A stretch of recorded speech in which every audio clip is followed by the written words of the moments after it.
दुनिया का पहला विश्वविद्यालय भी भारत ने दिया था। तक्षशिला उसका केंद्र था।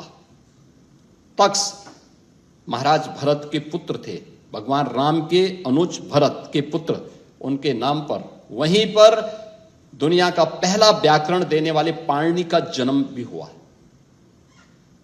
ये वही तक्षशिला विश्वविद्यालय है जिसने अपने इनोवेशन के लिए, रिसर्च एंड डेवलपमेंट के लिए, जिसने दुनिया के अंदर अपनी एक छाप छोड़ी थी।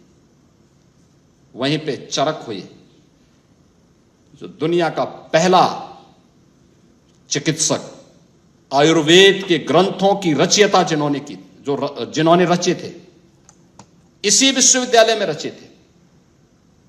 यही विश्वविद्यालय है जिसने दुनिया को पहला मेडिकल का सर्जन सुश्रुत के नाम पर दिया था। आयुर्वेद के उनके विश्व प्रसिद्ध ग्रंथ इसी विश्वविद्यालय में रचे गए थे। और इसी विश्वविद्यालय में जीवक नाम का एक वैद्य भी था, राजवैद्य जिन्हें कहते हैं, जिन्हें औषधि विज्ञान के क्षेत्र में कहते हैं कि उनकी कोई सानी नहीं थी। उनके बारे में कहते हैं कि जब जीवक को अपना अध्ययन पूरा करके वापस आना पड़ा तो अपने आचार्य के पास जाते हैं, कहते हैं कि मैं अपने देश वापस जाना चाहता हूं, मुझे बहुत वर्ष हो गए हैं, मैंने अपना अध्ययन पूरा कर लिया। तो उनके आचार्य ने कहा कि तुम्हारी परीक्षा कैसे मैं ले लूं? उन्होंने कहा मैं ये तो अनुमति चाहता हूं कि आपकी अनुमति मिले तो मैं फिर अपना आगे की व्यवस्था का संचालन करूं।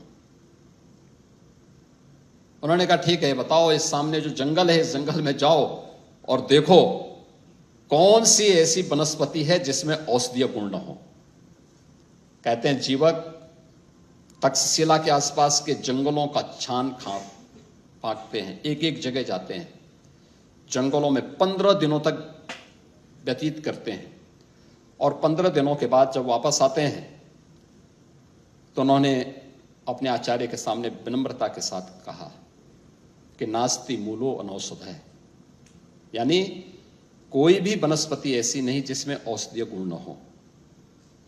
तो यही बात फिर उनके आचार्य ने उनसे कही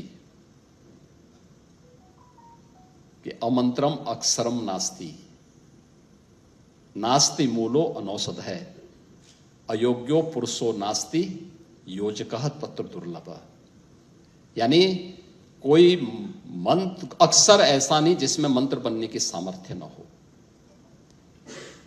कोई वनस्पति ऐसी नहीं जिसमें औषधीय गुण न हो, और कोई मनुष्य अयोग्य नहीं। अगर है इसका मतलब कोई योजक नहीं है।